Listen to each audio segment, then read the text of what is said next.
All right, we'll reconvene into open session, Board of Education. And our first item of business is report from student representatives and student recognition. You got the floor. My name is Adam. I'm a junior at John Harris High School. So I'd like to tell you about our prom planning. The junior class has just begun our prom planning. The event is going to be on April 30th. It'll be held at the Elks Club. The theme of it is a crystal gala. Then this weekend, there's another school dance being put together by the Middle School Student Council. Starting today, they've had dress-up days leading up to the event. The dance goes from 6:30 to 9 with a Hawaiian theme. I'm Bella Hampton, and I'm also a junior. With the boys basketball team losing on Friday, the boys basketball season is over. The girls basketball season ended on February 22nd. And then softball, baseball, golf, and track seasons are starting up in the next couple of weeks. My name is Jillian, and I'm also a junior. And the high school student council hosted a pep assembly to kick off their trimester this past Friday. The sports teams talked about their upcoming seasons, and the students bonded over some games like musical chairs and rock, paper, scissors. And additionally, Cooperative hosted a forensics meet where multiple schools came to compete by reading poems, acting out plays, and doing improvised speeches. And as of yesterday, a handful of students from the high school competed at regionals, and 5 students will be moving on to compete at state. Wow. So thank you guys for listening to us talk about what's going on in the school. Very good. Thank you. Any questions for them? No, great to see him. Yes, thank you. Thank you so much. All right, next is President's Report. All board members are in attendance, but Carrie, you had a prior obligation. Next item is reading of a DPI proclamation of the school breakfast program. Whereas for more than 30 years, the school breakfast program has contributed to the health and educational development of our state's children by making nutritious breakfasts available in Wisconsin schools. And whereas studies indicate that students who eat breakfast have improved mathematics grades and reading scores, enhanced classroom attendance, reduced absenteeism and tardy rates, fewer nurses visits, reduced childhood hunger, and improved psychosocial behaviors. And whereas during a pandemic, schools have responded to rapid and profound changes in the needs and responsibilities of meal service by starting school breakfast programs, and staff have successfully implemented creative meal service strategies to meet community needs to serve more than 36 million breakfast meals in school year 2020-2021. And whereas school breakfast programs can significantly enhance the students' learning environment, allowing children to concentrate on graduating with the skills and knowledge they need to be successful in the workplace or with further studies, a primary goal of every child to graduate.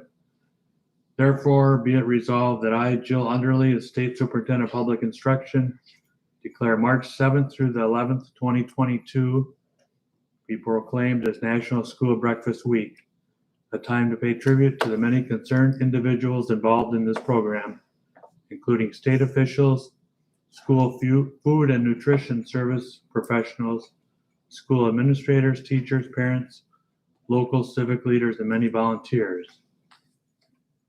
National School Breakfast Week, March 7th through the 11th.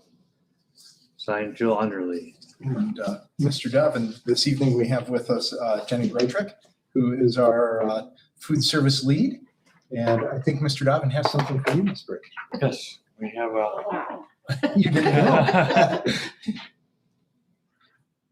like to present you a Black Breakfast Hero Award 2022, the Port Edward School District School Nutrition Team. Oh, thank you. There you go. Thank you. Congratulations. Thank you. Yeah.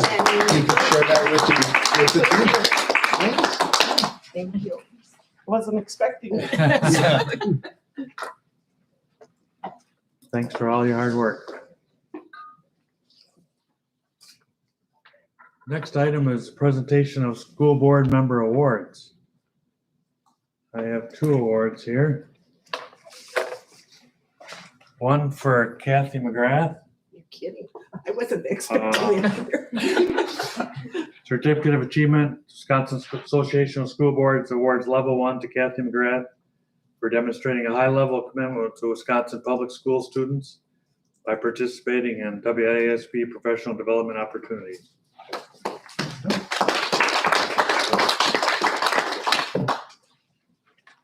And one for Ben Martinson. Same thing by Wisconsin Association of School Boards, awards level 1 to Ben Martinson for demonstrating a high level of commitment to Wisconsin public school students by participating in WASP professional development opportunity.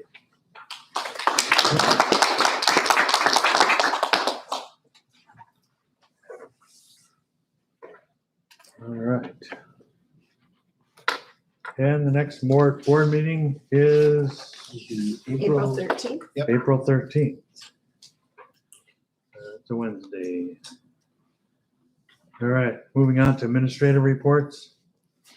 Superintendent Cronin report on grant funds to the district. So good evening. Tonight, I'd like to just talk with you a little bit about the grant funds that the school district receives. They come from several sources, federal, state, and really private sources are, so the federal government, state government, and again, private sources are those main areas that we receive grants from. There is a fourth area that we sometimes receive grants from, that'd be MidState Technical College, a local educational or higher ed agency that we receive grant money from occasionally. To give you a sense of the size of federal dollars, and I did not include food service on this. Food service is it's kind of its own beast. There's a couple of things I did include with food, but in general, food service money flows through the state of Wisconsin. It does not usually come directly from the federal government. And as well, don't confuse state aid with grant money. Grant money, there's typically an application process of some kind and an approval process versus aid is something the school district simply receives because it's a school district. There's formulas for both. But grant money, typically there's some sort of application process. The federal far outweighs all of our other sources of grant money. This year, in what I would call normal federal grants, things that we receive generally on an annual basis, the district will receive somewhere in the range of $232,000 in federal grant money.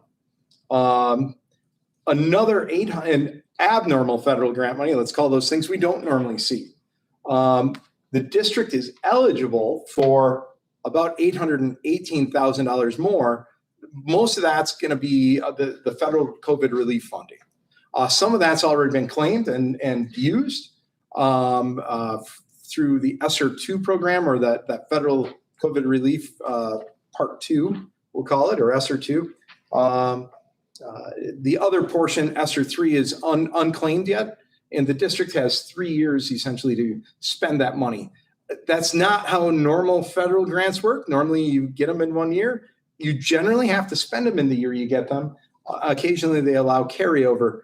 The COVID relief money was built specifically to be spread over time if a district so chooses to do that. The ESSER money, there's certainly things that we're going to be doing with that. I'll explain that in a moment. There are other grant programs, and I'll cover those first. Things that we normally see. Title 1A, that supports reading and math interventions here in the district. And the district receives approximately $80,000 in Title 1A for reading and math interventions. The way you deliver those is you have to have a staff person who is trained in the testing side to see if students are eligible for those interventions, and then implement specific reading and math interventions. Most of Title 1A goes into staffing. There are some pieces of that are testing supplies, reading components, math components as well that are supplies, but the vast majority is salaries. Title 2A, that supports class size reduction, and we get a whole $17,000 for that. So if you can imagine a typical brand new teacher taking single insurance and other benefits, is probably about $55,000 to $60,000 in total employment costs for the district. So $17,000 doesn't even get you a teacher, but it offsets some salary. Title IV supports a whole bunch of programs, not specifically personnel, but it can support things, a large range of programs. The last several years, especially with some of the technology needs we'd had at the beginning of the pandemic, and then since then, we've used the Title IV. We get $10,000. It's a flat amount. We've gotten that amount, Lisa, for what, 3 years, 4 years? Yeah, so it's a flat amount. This last couple of years, it's gone to one-to-one technology. It does not cover a classroom set of anything, but it certainly offsets it. Then there's IDEA federal money, or IDEA, which is Individuals with Disabilities Education Act. We get that money in a couple of grant forms. We get from the federal government about $114,000 in something called IDEA flow-through. That is all designated for special education. Our special education programming costs to the tune of about $700,000 to $800,000. I'm going to just give you that range. So 114 it basically offsets that total cost of our special education programming. And that's the federal government's contribution to that. There is a preschool support as well. That is a grant-funded piece. And the district receives approximately $4,000 for that. And again, it's specific to special education. We also receive a Carl Perkins grant. Carl Perkins, this goes to career and technical education. We received $4,300 this past year to support our career and tech ed programs through the Carl Perkins grant program. So that's the areas of tech ed, business ed, family and consumer sciences, career counseling. So a grand total of $4,300. We actually surrender that over to CISA 5. They provide us some services with that. And then some of that money does flow back directly into those programs as well. They're able to buy, at times, different equipment and pieces of technology. There is the American Rescue Plan Homeless and Children Youth 2 grant. This one, by the way it was written, we received $1,600. We have to turn it over to another agency. And sometimes that happens in our grant money. Although we can claim the grant, we have to partner with a group of schools in order to do so. And again, in this particular case, we've partnered with CISA 5 to assist us with that. And again, it's $1,600. To give you a clue of, we have had this year, I believe, 14 students classified as homeless within the district. And so supports there could be helping students get to and from school, providing school supplies, just to name a couple of the different supports that we could provide. And then we get back into that ESSER money. And the ESSER money, that ESSER 2 money really offset the increase in nursing costs that we had. When we had to change over school nurses last year, we have to have a nurse listed through our staffing. With COVID, it was definitely a needed service. And so that cost increased significantly for us. The ESSER 2 grant dollars helped offset that. Personal protective equipment, additional cleaning supplies. We had an additional maintenance position last year. The installation of the touchless faucets and toilets in the bathrooms and other places. So those would be several of the items. Technology. So that just gives you an idea of the items that are claimed in the ESSER 2. A driving factor in some of this is certainly personnel costs, but certainly a cost of equipment to upgrade facilities to touchless in bathrooms is not a inexpensive proposition. So We just wrote for a food service, and this is the one area I'll touch on, food service. We just wrote with a grant to assist us in food service, and it was made available to all schools to deal with the shortage of food items and the inflationary pressures on our food service. And we should be seeing that. As we've had shortages of items, it's caused Jenny to go to other vendors that are outside of what we would normally use. We try to use vendors within our purchasing cooperative, but if they don't have the product and can't get it to us, we have to go outside of the cooperative. And because of that, that causes our costs to go up. As all schools are seeing that and seeing some significant issues yet with the availability of items, the food service folks at the state level and through the federal government were able to provide a grant opportunity. Now, you heard almost, as I said, with the ESSER money, the district has nearly $1 million available to it. Again, some of that is certainly the title, the IDEA money. Those are all earmarked. They have to be spent in those areas. ESSER was a little different. However, this ESSER 3 round, at minimum 20% of ESSER 3 has to go to addressing learning loss. With the number of interventions that, as we tested students here, especially in the K-5 building, and saw the loss of reading over, and we were closed about the minimal amount of time you could be closed as a district. And we still saw our students have a fairly significant learning loss in reading. In order to get those interventions in place, that ESSER 3 money has to address that. And so again, that's looking at the second interventionist, and those items. State grants. Now this is so nearly $1 million through the ESSER programs. And remember, ESSER is going to go away. So in a normal year, we're talking $250,000. $250,000 in federal grants. On the state level, just trying to do the math in my head, about $6,000. That's it. $6,000 in state level grants this past year.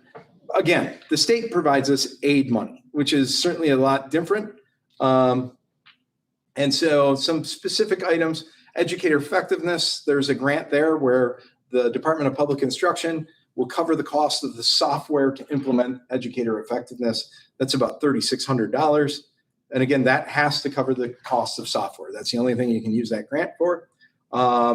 We have in the past received a $500 grant for reading readiness, supplies and items of that nature, and a career and technical education incentive grant of $1,600. And this past year, we also received a special education transition incentive grant for $2,000. And that really works with students transitioning out of high school into the world of work or post-secondary education in the special education arena. Privately, though, MidState this past year for our career and technical education programs provided $2,500. And so that came from MidState. This past December, the Alexander Charitable Foundation provided through PIEF $19,000 for upgrades to the Dorothy Alexander Auditorium. And to give you an idea of what the Alexander Foundation has done over the past, well, since 2016, the Alexander Charitable Foundation has provided to PIEF, because they have to run it through PIEF, but it's earmarked for the Dorothy Alexander Auditorium, $106,000. And those upgrades have gone to sound, to lighting, and this current grant, we're looking at new choir and band shell, wardrobe, some proper wardrobe storage, and some other pieces. PIEF, this past year, they did 2 rounds of grants. They've just, they have not fully announced the latest round. It was just approved this morning at the PIEF board meeting. But I can tell you, between the 2 rounds of grants they provided to teachers this year, that'll be over $20,000. And Solaris, through Partners in Education, provides us $1,000. So, yeah, those are just a few of the grants, and just wanted to explain where some of that money is, how it is used. One other final grant really is an indirect benefit to the district. but is through MidState. MidState had grant funds available to teachers individually so that they could certify to teach dual credit courses. And so MidState paid those teachers through grant funds to take the coursework they needed to be able to teach the dual credit courses. And again, that would be an indirect benefit. I don't know what their exact costs were, but they're paying for graduate level coursework for some of our teachers. So that's my report on grants. Any questions from the board? Yeah. When you're on the food service, now I know right now that's federally funded. Who pays the, Yeah. obviously like every lunch is covered Yep. by the federal for those kids right now. Is that grant still early? Is that plan on moving for next year? Do you think They haven't come out and said that it is. I believe their plan was to transition away from that, but we'll see. They surprised us. They didn't announce they were continuing to do the full pay this year until just before the school year actually started. So we thought we were going the other direction, and so. But yep. All right, Thank you, Kyle. thanks, Kyle. Next item is report on trimesters, Principal Costa. Good evening. Last board meeting, some of you we had CTE and we talked about that, and I heard a couple of you ask. I kind of wanted to wait till June, but I wanted to get the board that approved it still here so I can still report in June or July when I have everything. So we had a trimester kickoff. I reviewed policy and procedure. They forgot to tell you the boring part of it. And then student council did a phenomenal job.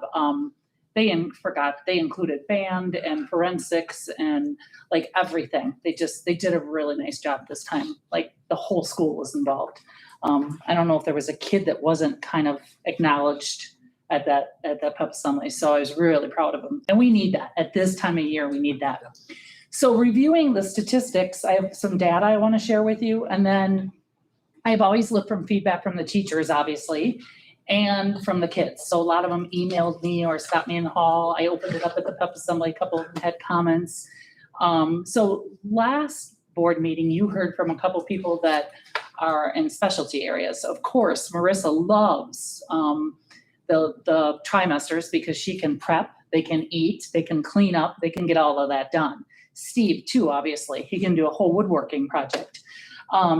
So I think looking at it from both the teachers and students' lens, we kind of talked about this. Let me back up. Since I've been here, the juniors, those three that sat in front of you, have not had a normal school year. It's always changed. Okay, I was thinking about that's the group that's been in high school. So in 2019, 2020, when I started, we closed in the middle or past Christmas break, February, beginning of March, closed because of COVID. And we were at that point virtual, and they had 9 periods and they had 45-minute classes. Well, we had lunch and Blackhawk, I should say, only about 8 curriculum classes. 2020, 2021, we had to have less contact, and we were brainstorming all the way up to August. And we decided we have an A and B day. They'd only have 4 classes. So then we told the teachers, you've got to go from 45 minutes to planning for an hour and a half. And we brought some CISA people in, like, how are you going to have those kids sitting there an hour and a half and teaching them history? So we worked on that, working in breaks, breaking up your curriculum, how you teach. The kids kind of got used to that. It was long. When they liked a class, it was okay. When they didn't, it wasn't. And they had options of study halls. A lot of the teachers and the supervisors said, you know what, we're wasting these study halls. They're burnt out. Those are long days, long periods. And we thought, are we utilizing them?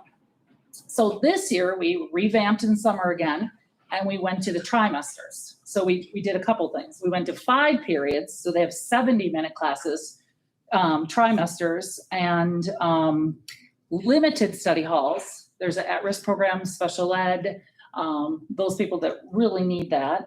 And we brought back Blackhawk in place of the study halls, where they could make all their contacts with their teachers, because we felt like that makes quite a bit of difference. We put that with lunch, so the juniors and seniors who have privileges have a pretty good block of time. And the reason I bring that up is because that's pretty important to them, and they will work for that. So they can leave off campus for both. and they keep their grades up. They know by juniors and senior year, they figure out what they've got to do and they do it because it's that intrinsic thing. So we changed all those years. So next year, we're looking at keeping the same schedule because it's working, we feel. Some of the subjective things are, there's simply more academic time. We have less transition, in the halls. So they're in the classrooms, less wasted time. We are talking about revamping earning credits because they have an opportunity to earn 0.5 or another additional credit with trimesters.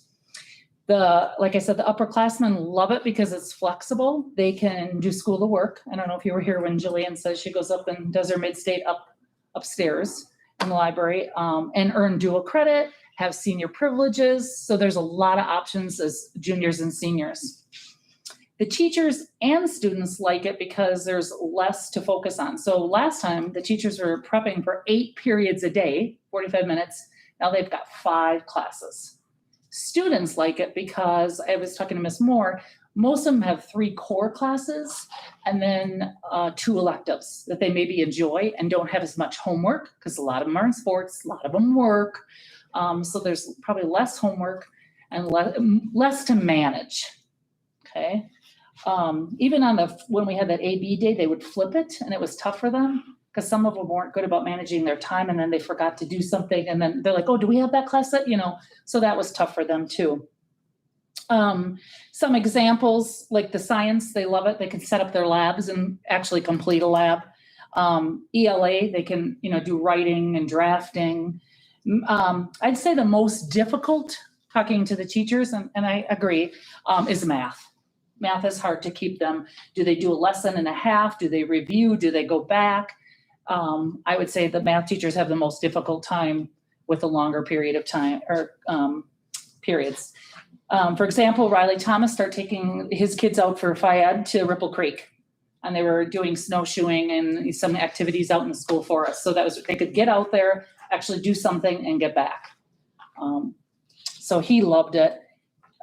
We've been really creative. Amy McMillan, is our at-risk coordinator, and she's seen some success because we've gotten kids in the middle of the year, and then Ms. Moore has to figure out what do they have for credits and work with their school.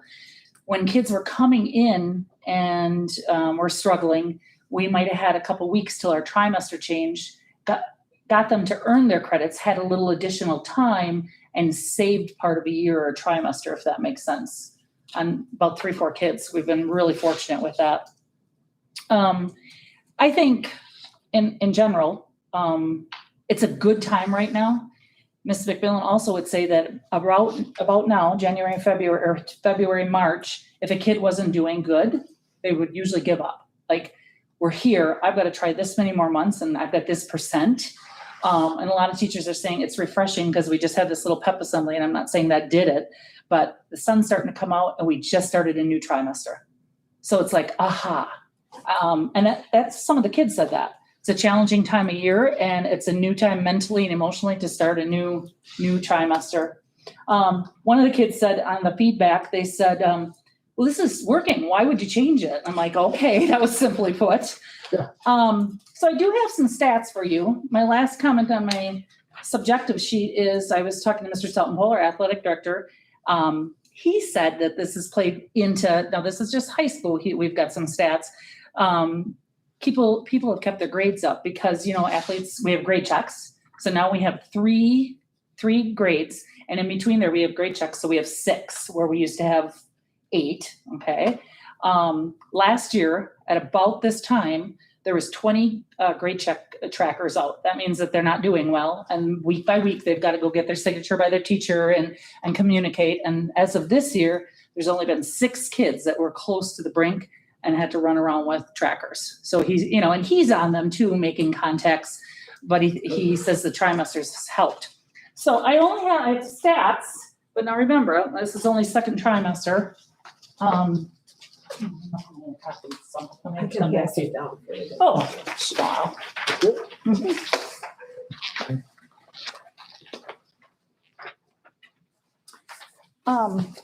So on the top, no, excuse me, on the bottom, let's go through 2020 and 2021. If you see, I put semester 1 and semester 2, and the whole section up above is trimester 1, 2, and 3. So that's the year.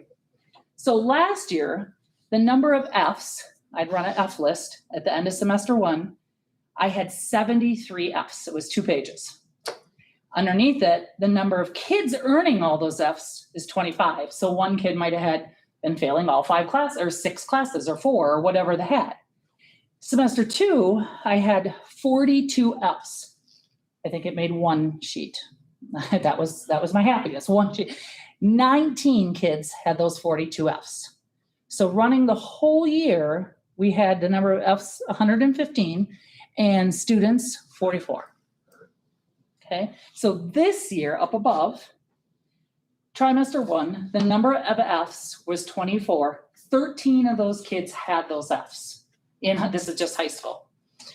Trimester 2, we had 13 Fs. Only 6 of those students owned those Fs. Trimester 3 is in progress. What I did just for giggles to see how the year total would play out, I averaged those 2 and then put it in trimester 3. And then for year totals, I would get 45 Fs compared to 115 last year. And a number of students, 29 as opposed to 44. So I worked with Ms. Moore and kind of just taking a look at this and keeping a rough estimate. I guess I could do it with the middle school too. I haven't. Must be doing something right. It's helping a lot of kids, teachers, kids. I just think so far we're doing well. I mean, I'm gonna need a couple more years, but I do think we've kind of found a schedule that works. So the plan is to stay with trimesters for next year. Yeah, nobody's really said any, nobody's come down and said, this is why we should know teachers or kids or parents and we found a happy medium now, I think. And it's probably there's probably more in-service with it yet in Oh, pieces sure, like that that can be sure. done. I will tell you one thing, the teachers, and Rachel's the only one here right now, but so when we were doing this, we brought in no big fluting high people. Lincoln, 3 or 4 teachers volunteered to come here and they did an awesome job and provided us stuff and they were real. And it was and they told us their trials and everything. She has kept in contact with me and I've asked the teachers, do you need anything? They were really good. Why reinvent? They told us their problems. So that helped. That was awesome. Thanks, Donna. I mean, that's good news. Mhm. It is. Thank you so much. Any questions? No? Good. Seeing no questions. Move on to number 7. Questions, comments from people in attendance. Persons who wish to address the Board of Education may make a statement as long as it pertains to a specific agenda item. Individuals should not expect to engage in discussion with the members of the Board of Education. Board of Education President may or may not respond to statements made. Each person will be allowed up to 5 minutes with a maximum of 30 minutes total for this agenda item. No one has signed up to speak to the board. Anybody change their mind? Seeing none. We will go on to consent agenda. Number 8, seek approval of minutes of the past meeting of February 9th. So moved. Second. Got a motion and a second. Any discussion? All those in favor of the motion say aye. Aye. All those opposed? Motion is approved. Next is consider approval of financial reports with any gifts this month, please? Nothing to report today. No gifts, so Can I make a comment on Yeah. the overall budget picture for the year? Yeah. Is it something Lisa and I have talked about the last month or two? We should be, I think it's just over 60% at this point in expenditures, and we're not, which is, but don't let that lull you into thinking we're not going to be. But there were a few items that certainly, with some of the staffing pieces and whatnot, the district at this point hasn't expended what would have been anticipated. Either the band would be one great example of why. And there are certainly other expenditures up and coming yet. that are some higher priced items. Once we really start in on some of the chemistry lab renovations, some of those bills are gonna come due in this budget year. And so, but that's not a bad fiscal position at this point. And I think as well, I just would also comment that the district still has not had to, if you look at the cash position, the district has not had to short-term borrow.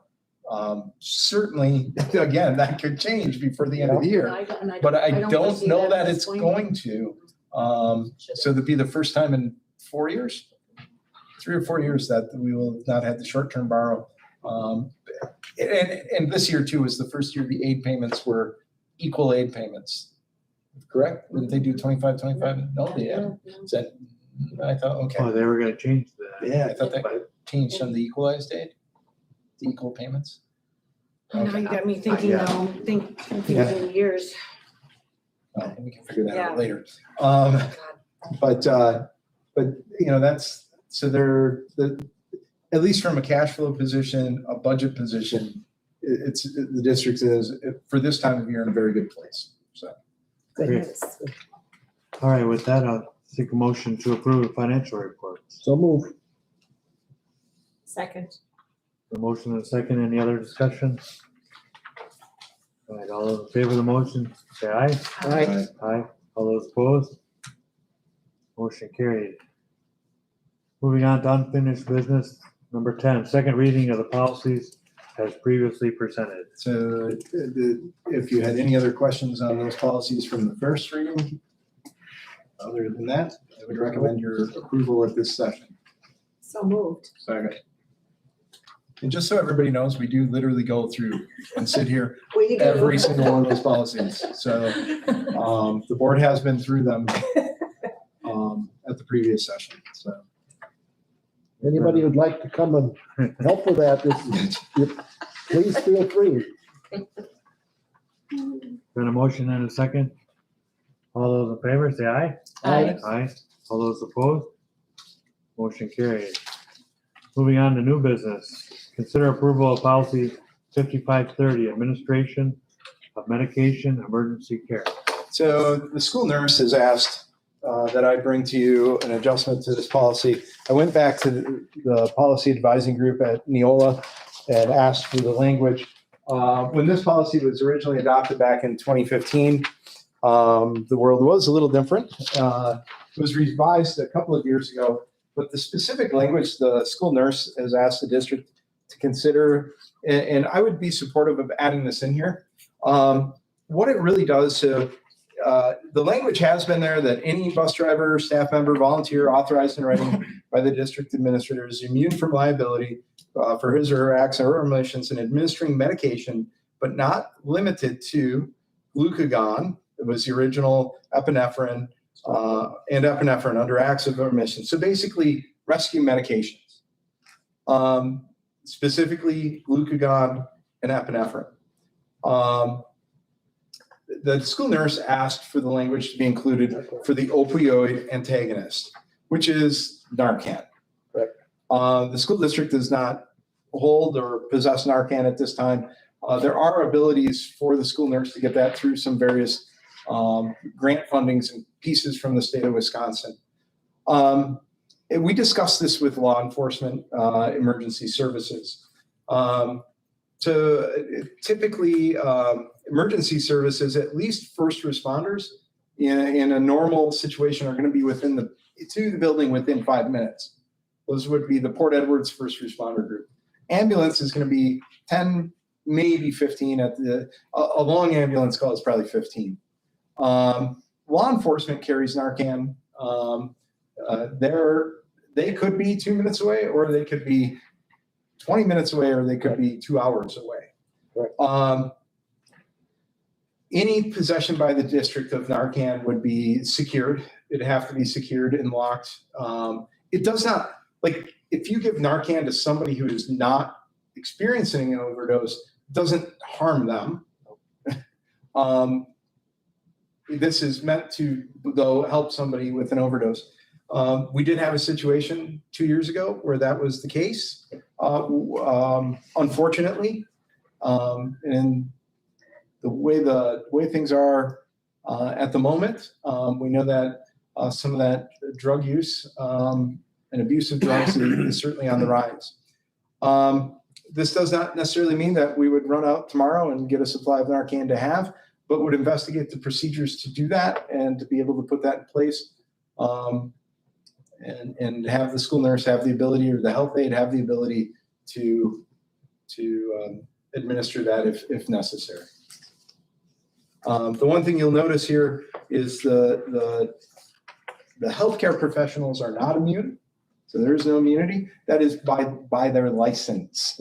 They have to administer it as their license allows. Correct. So that is really the change to this, would be to allow the nurse to investigate and procure Narcan to give in case we have a situation like we had a couple of years ago. So this is just the first reading of this? This is the first reading. It can come back, and I can provide you more. If you've got some questions, I can provide you more information. I'm sure you might. So Any opportunity that we can provide to save somebody's life by something this simple, and we fail to do it, we ought to be ashamed of ourselves. I will make a motion to consider approval of policy 5530. it does have to come back for a second reading. So it really, unless you'd waive the readings, but I would recommend it come back for a second. Okay, Okay, So so I guess we don't need. Okay. you would not need a motion or this anything. is an absolute. I fail to see why there would be any possible reason that we shouldn't move forward with it. We'll bring it back next month then. Yep. Okay, next one is consider approval of 22-23 CISA 5 service contract. This is always one of these items that is kind of an interesting process. CISA 5 is giving us their best estimate when they do this contract. It is not an absolute. There are times when this contract is less. There are times when this contract is more. That is really a function of primarily special education services. If we have a student move into the district, I'll give you an example. We had students move into the district this year. A couple of students required some intensive services that the district was not able to provide. We had to find a service provider, and that significantly increased the cost for us this past year. Now, those costs, I can also report, those costs are significantly going to change. I know we had some students move out who were, so as students move in, as they move out, the costs significantly change. A couple of other pieces. So this is certainly a bigger contract than last year. Last year was just about $200,000 this time of year. But a couple of things they didn't include last year on the initial contract when we had approved it. We did not, at that time, we had not made the transition in technology services from having our own in-house person to CISA services. So that was not on the contract approval a year ago. Otherwise, that contract a year ago would have been more like $270,000 right out of the gate rather than $195,000. And keep in mind, our services from CISA 5 for technology are less expensive than it was to do in-house. Even though on this particular contract, it's a $70,000 service, it was nearly $100,000 in-house. Right. So, and that's working out well. yes. So the biggest benefit that brings us is their combined knowledge. We have an assigned person who is our assigned technician. Their job is mainly the hardware, the software, installing it, making sure that all of this is running like it should. We have another person who primarily focuses on networking, how the network is running. That person normally is not in our district. They can do that remotely. They work with many districts. They do show up about once a month to just make sure everything is good. They also help us with what's called E-rate and some of those items associated with E-rate. Is that person responsible for cybersecurity? Yeah, our director would be, and that is, so we're in the process of doing a website upgrade. Hopefully we should have a meeting here relatively soon with our website provider to do an upgrade. And that's probably our biggest vulnerable spot. And so we're working on that. And so there's a major upgrade coming on that. But yeah, that would be our director. And that person too, again, we see our director, the CISA director of tech is our director of tech as well. And we see that person, we can pick up the phone and talk to them anytime, but we see them in district again about once a month, maybe once every 2 months. So, and then we have another technician, but they bring their combined knowledge of working with all these other districts and then being able to network statewide and nationally on these items. So it's really a different process for us, but it seems to be working out fairly well. In the time that we've been with CISA, post our own person. Yep. Have they identified any, what's the right word? Deficiencies, upgrades, things that. Oh, yes. That I mean, We've been- potentially referendum money or. Not from probably not from a tech side, no. But they have done some upgrades and some different equipment swap outs and changes to make the system run more efficiently, especially as we've added so many devices through the one-to-one side. Yep. Linking buildings. The buildings are, and that's a solid piece right now. Okay. So, but there were upgrades they made that they thought had to be made to the system for security reasons and other things. Okay. You know, and they have more, but it's a process. Does CISA provide us with a backup server or a way to store data should we get crashed? We do have backups. Yep. We back up all of our data. Okay. Yep. Right. So,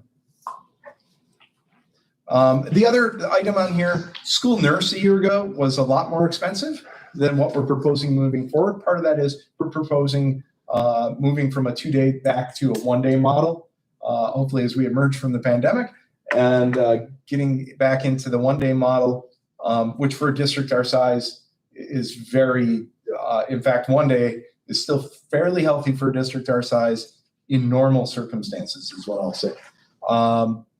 Again, we do have health aid services that we have in-house. But you know, so this contract fluctuates quite a bit. There are some set items, certainly like tech services and whatnot, but the special education is where we see sometimes within 2 months' time, a massive fluctuation of now we need the service, now we don't, now we need the service, now we don't. Are we currently utilizing both of our alternative school spots in Vesper? Yep. Yes, we are. Yeah. And so one of the things we did several years ago is we eliminated those spots, That's what I thought. but we have had to repurchase 2 spots. Okay. So will we have the same school nurse back? Yep. Well, no guarantees, Okay. but yes, I think so. Okay. Yeah. Okay. She's their employee, not ours, but yes, I think so. Okay. So she likes working with board. Good. She works with 4 other districts, I think. So I'd recommend your approval of the contract. And again, understanding that the contract fluctuates. So moved. Second. Motion and second. Any other discussion? Hearing none, all those in favor say aye. Aye. Aye. All those opposed? Motion carried. Next item is consider approval of Start College Now applications for fall 2022. And as you see in your packet, There were a bunch. we have several, but this is their time to get into the program. Whether or not they utilize the program isn't determined yet, and the specific classes aren't finalized yet. So this is the stepping stone into the program. So All of these classes that are requested are classes that we do not offer. so when you pass this one, you typically pass it with that caveat that it can't be a class that we offer because that's what our policy is. Right. So Ms. Moore and I went through all of them. Yeah. Okay. But, you know, Morgan Anderson works with us and she's really good. They always put more in there because remember, and Ms. Moore and I need to meet with the parents and kids, it's gotta fit in their schedule too. Right. The first thing is our core pieces that they need, and if it fits into their schedule, or we can rearrange it, but if it does not, then they need to take our classes first. Right. If Mid-State's offering does not fit, then they can't take it at that point, they have to Right. take it. And that's why they might put on their 5 classes, because Right. only one of them in the end actually fits. Correct. So, and you know, a lot of this, it looks like a lot, I think, but it actually is not, because a lot of our kids are taking our classes that we've been adding. And really some kids will put a big list. Yeah. But they can only take 1, maybe 2. And usually it's typically juniors and seniors. Okay. I'll make a motion to approve the Start College Now application. Second. Motion and a second. Discussion. Hearing none. All those in favor, say aye. Aye. Aye. All those opposed? Motion is approved. Next is consider approval of co-curricular positions, middle school baseball coach Tom Schumer. We recommend your approval. So Mr. Schumer. moved. Glad that he wants to do it. Second by Kathy, second by Ben. Any discussion? All right, all those in favor of the motion, say aye. Aye. All those opposed? Motion carried. Next is consider approval of 22-23 Wisconsin School Nutrition Purchasing Cooperative. So that's we are a member of a cooperative of many schools from across the state to purchase many of our items that we use in our food service, not exclusively all, but many. And this gets us better rates on those items when you're able to buy in bulk and through that cooperative. And so we'd recommend this, I think, is going to be, of this particular cooperative, going to be the 3rd or 4th year of its existence. And we'd recommend your approval, as we've been a member of that since it was formed. So moved. Second? Motion and a second. Discussion. All right, all those in favor of the motion, say aye. Aye. Aye. All those opposed? Motion carried. Next item, we consider updates to the Port Edward School District Safe Return to In-Person Instruction and Continuity of Services Plan. So you actually passed these things mostly last August through October. We put it into this form. So we took it from the form that you had originally passed it and just took all the information verbatim into the form, because this is a component of ESSER 3 that we have to have. This is up on our website. However, we'd ask you to make a couple of changes. And after discussing this with the county health department, our nursing staff, our school nurse, and looking at things from the state of Wisconsin, there were a few changes we were hoping that you would make. I'm going to pull this up on my computer. I've got the wrong copy in my hands. So a couple of things just in this, of course, dealing with the pandemic, but so once every 6 months, the district does need to review this plan and adjust it as necessary. So in terms of masking, at this point, where did I put my other notes? Sorry, I copied the wrong plan. I apologize. So I just got to grab my notes. So mitigation measures, under mitigation measures, we're asking that masking move to a 5% threshold at this time. Certainly the district can reconvene that at any point. But to move that to a 5% threshold, and it would be calculated over a 3-day period. And the second change that we're going to ask is that we drop the language in here dealing with quarantine and isolation, but specifically quarantine, as at this time Wood County and contact tracing. At this time, Wood County has essentially dropped contact tracing and dropped the quarantine side. So we'd ask the allowance to drop the contact tracing and quarantine and keep the language that we'll continue to work with the Wood County Health Department in implementing procedures established by the health department. So those would be the changes that we'd ask for in this plan, so that we'd continue to isolate positive cases. Those would be isolated yet. However, the quarantine and contact tracing, other than what the county would require us or ask us to do, that we're not going to conduct that in-house any longer. And that's really an interesting thing, because many months ago, legal counsel basically told us, they basically said that's a county service, the county needs to pay for it. And of course, the county said, we don't have money to pay you for that, but you need to do it. But at this point, we would like to drop that language and raise the masking threshold to 5%. So move. Second. Motion and a second. Any other discussion? Hearing none, all those in favor of the motion, say aye. Aye. Aye. All those opposed? Motion carried. Thank you. Next Just on the is website. consider approval of Spanish trip to Costa Rica, March 2023. So I believe this is going to be the preliminary approval, so we can get moving with all of the fundraising and other things, so long as geopolitical events allow and the pandemic allow. Right, exactly.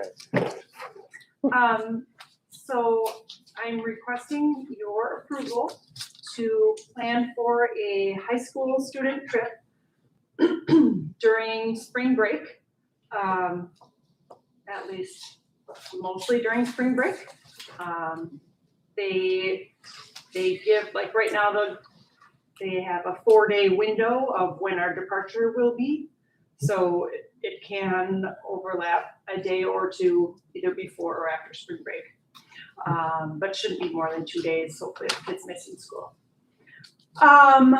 It would be the same itinerary we've done in the past. Again, would still be Costa Rica. They actually have several itineraries, but I feel like this one gives the kids the most experiences, and will still include the day of volunteering, which several kids who went last time talked about being the most memorable and impactful, and was really cool to see. I even had one student who went last time talk about that experience and affecting her career choice and what she went on to pursue. So that was very cool to see. They would hopefully, again, circumstances permitting, still be staying 1, 2, 3, 4 nights with the host family during that trip, which I'm glad about that is being reinstated as COVID ebbs a little bit. That also is a really cool experience for the kids, that there's no other time they're going to get that. Even if their families take them on vacation, they're not going to get that real life in another country experience. So I'm glad to have that to offer them. The trip price sits right now at $2,720. That includes pretty much everything once we're in country. Airfare, of course, but all transportation, entrances, all meals when we're in Costa Rica are all included in that. That also includes adding the zip lining optional tour, which can't be missed, obviously. So kids would just obviously have to bring their spending money. It does not include travel insurance. The company itself doesn't offer that. They highly recommend it. And I've looked into that and looking into details and reasons they can cancel. families can buy that for starting at $62. Would, allow them the full, I put it in as $2,800 trip, would allow that full refund, for a list of reasons, which is pretty exhaustive. What else? Hold on. No. Students to qualify have to either be enrolled during the year of the trip in Spanish 2 or have already finished Spanish 2. And I have added that the expectation is that students would be enrolled in Spanish the year of the trip. Not to try to pad my numbers, but because when we go, we want, my goal as a teacher for them is always communication. So certainly when I take them to Costa Rica, I don't want them walking around only speaking to everyone in English. I know they'll talk to each other in English. I did that when I went on student trip. Like I get that, but I think that's an important facet of making them a little bit more confident and a little bit more able when they're on the trip. The exception being scheduling conflicts where it wouldn't allow them, especially juniors, seniors who, if they need physics for their career path and that's only offered the same time as Spanish 4, for example. Obviously, we would understand that and I would work with them to keep them from getting too rusty. Students with any suspensions or disciplinary issues would not be eligible to go. And it's stated in the introductory letter that if they sign up to go and have made payments and get in big trouble, get suspended, whatever, and are then not eligible to go, they do not qualify for a refund. What else? I would expect, I'm hoping for a group size of 17 to up to maybe 30. That's a high number, but, and that would entail 3 or 4 chaperones. I would not, this is not a trip where parents can add on as an adult traveler. No offense to parents, of course. It's just, it's easier to keep it. Kids get a little fuzzy on whose rules they have to follow. And from past experience, parents aren't very good at wanting to follow the group things. They want to go do what they want to do and take their kid and their kid's friend and all that kind of stuff. So for me, I'm just looking at doing students and chaperones. Question that I did not address. So that's freshmen through seniors essentially, because freshmen or the 8th graders now are taking Spanish 1. Yeah, that's a good question. According to the Spanish 2 part, and that would be something that I would need to pursue with administration. I guess I don't know the answer 100%. Donna and I just briefly talked about it. Because we committed a couple of years ago when I started to a 3-year rotation Right. on And this. So every student should get an opportunity once in their high school career to go. So, yeah, we'll have to chat about that, I guess. Because we weren't offering Spanish. We just started that Spanish 8th grade a couple years ago, didn't we? Yes, we intended to go back to getting the middle schoolers able to take Spanish 1. And then COVID came and threw our planned schedules up in the air. And so there ended up only being really 1 schedule slot for middle schoolers. And so in order to keep that, which we had told parents and those incoming 7th graders they would have the opportunity for, we kept that. So those current 8th graders who have had Spanish last year and this year will get credit for Spanish 1. But they're the only group, the group behind them doesn't have that opportunity because of scheduling availability. And actually, the freshmen this year didn't get any Spanish in middle school in order to accommodate that. So it's kind of a weird little blip bubble in the planning right now. So your numbers are basically sophomores, juniors, 17 to 30 kids. All right, perfect. Last What- year, What year was the last trip? 18 went, right? 2019, spring of 2019 we went, and I had 17 students and myself and 2 adult district staff chaperones. 1 male, 1 female, of course, The current senior class is the group that is kind of, is missing out. is not having that opportunity. Right. Yeah. So Right. So we would have, in the 3-year rotation, we would have ideally done that this March. But things were too up in the air, you know, to ask families to commit to doing that when we just really didn't know what was going on. And I knew like the family stay part was canceled and it just, we all know all the up in the air of things, so. Yeah, I think it's definitely better to have the family stay part in there than not. Yeah, so I feel bad about that, especially personally that this year's seniors were my first group as 8th graders when I came to Port. So I feel like, you know, they've been with me since at least my beginning here at Port. So as crazy a group as they were as 8th graders, it would have been a fun group of kids to take on that trip. So I regret the fact that that's how things worked out, but. You've done some little special things with them though. Try. Well, I sure think it's a valuable experience for them, and I'm glad that Absolutely. you're taking the lead to do it.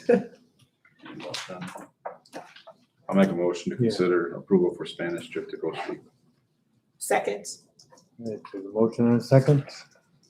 Any other discussion? Yeah, all those in favor, say aye. Aye. Aye, all those opposed? Motion is approved. Thank you. Thank you. Thank you. Thank you. Next item, opportunity of individual board member comment. Start with Ben. Kind of like Ms. Schroeder said before, a lot of great things come out last Friday, heard from top to bottom. It wasn't for sports, it's always, sometimes our events get around sports related. There was different activities, drama, but I heard all sorts of different awards, music, band, so solo ensemble. So it was good to hear all different areas got awarded on Friday. So good event, sounded like a lot of good things and good way to tie the end of the week in the trimester. So that's all I have. Kathy? I just want to invite everyone, if they have not been to the art show at the Alexander House, to go.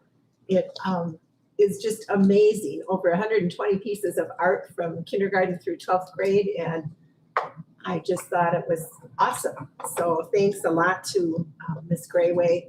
I know it's a lot of work to get all of that art ready, and thanks to the Alexander House staff for helping to get it up on the walls and make the displays really nice. if I may, I heard this morning it was the biggest art opening they've ever had at the Wow. Alexander House. Awesome. That's why I didn't go that day. I went yesterday, but no one was there. All right, thank you, Kathy. Leo? I will again encourage everybody to pay attention to and participate in the April 5th election. If you have requested a mail ballot, they come out on the 15th. Inform yourself of the candidates and participate. It's the basic important thing we can do. Yeah, that's what I was gonna mention too, and make sure Sorry. everyone gets. No, that's all right. Gets out and vote. We have 3 candidates running for 2 spots on the board.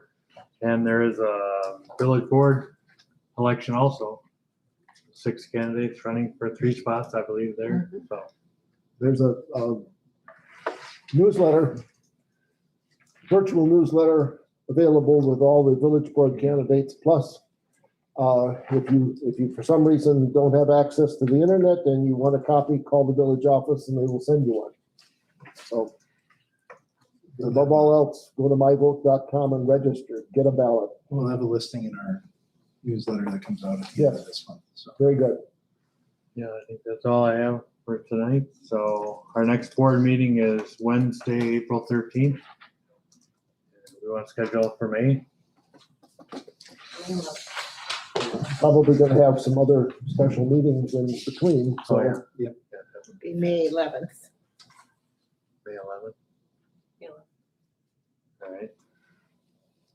And with that, I'll call for adjournment. So moved. Second. Motion and a second. All in favor, say aye. Aye. We're adjourned.